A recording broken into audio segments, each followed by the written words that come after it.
Los Angeles River starts in the Simi Hills and Santa Susana Mountains and flows through Los Angeles County, California, from Canoga Park in the western end of the San Fernando Valley, nearly 51 miles southeast to its mouth in Long Beach. The river begins in Canoga Park and flows through the San Fernando Valley along the cities of Burbank and Glendale. It also flows along Griffith Park and Elysian Park through downtown LA and then through the cities of Vernon, Commerce, Maywood, Bell Gardens, Southgate, Linwood, Compton, Paramount, Carson, and Long Beach. It receives many tributaries from the left and the right of the river. From the right, it receives Arroyo Calabasas and Compton Creek, and from the left, it receives Bell Creek, Browns Canyon Wash, Aliso Creek, Tujunga Wash, Verdugo Wash, Arroyo Seco, and Rio Hondo. For the 51 miles long river, the entire length has a trapezoidal-shaped concrete wall, with most of it having concrete bottom.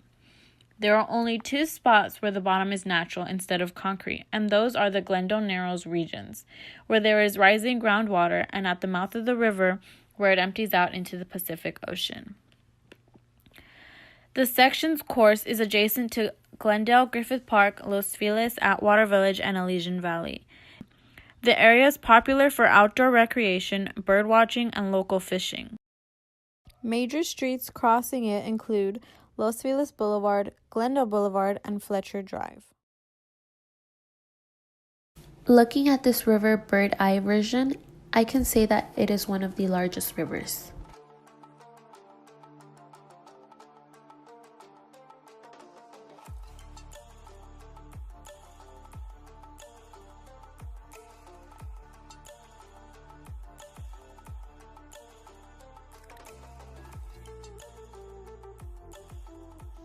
Another important thing about the Los Angeles River was the creation of channelization.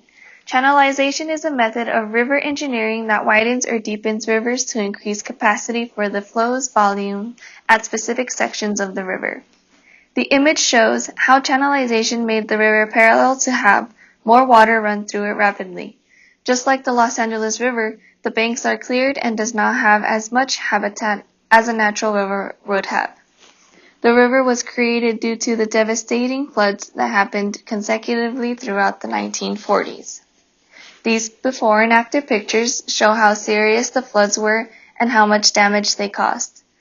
In 1938, a portion of the river was channelized, but the flood waters was strong enough to destroy the portion of the river.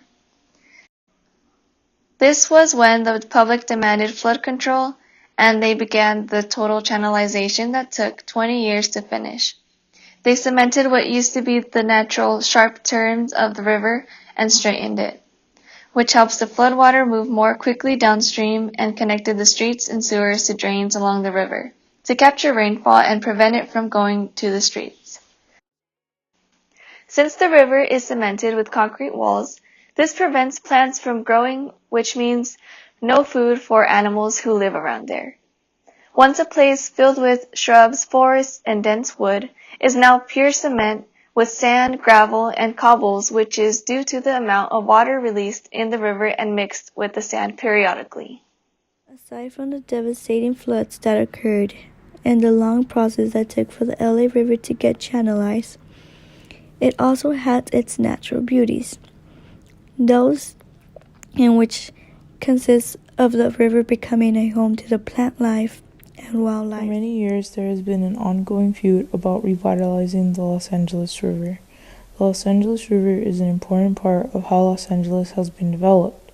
The restoration of the LA River is important because it would benefit the life of current Angelinos.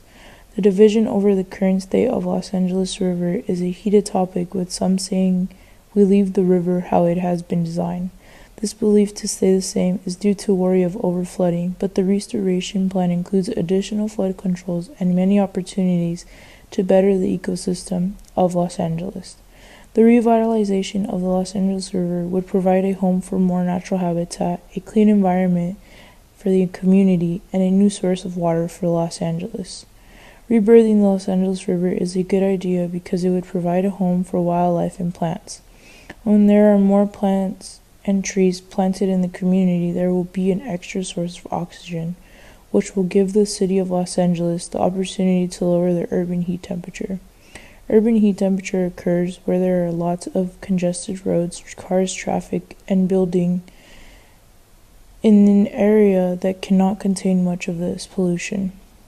It is a crucial part of everyday life to lower urban heat temperature because doing this would provide better air and water quality.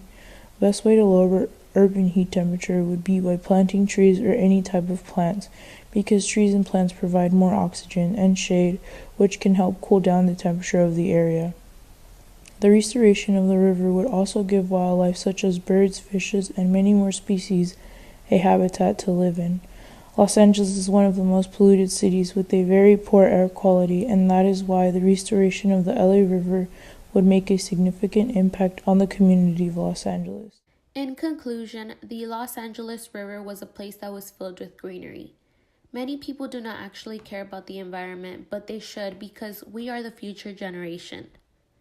It is basically our job as a community to keep the LA River nice and clean so that we can enjoy fresh, clean air. If people look around, it is basically filled with buildings and not much trees and plants around, which is really bad for the environment. Many organizations are working together to make the master plan come to reality, to make the LA River a place that many people can walk around or just go out with their family to enjoy the clean environment. Without the help of the community, the LA River can be gentrified, and basically we will not have nature surrounding us.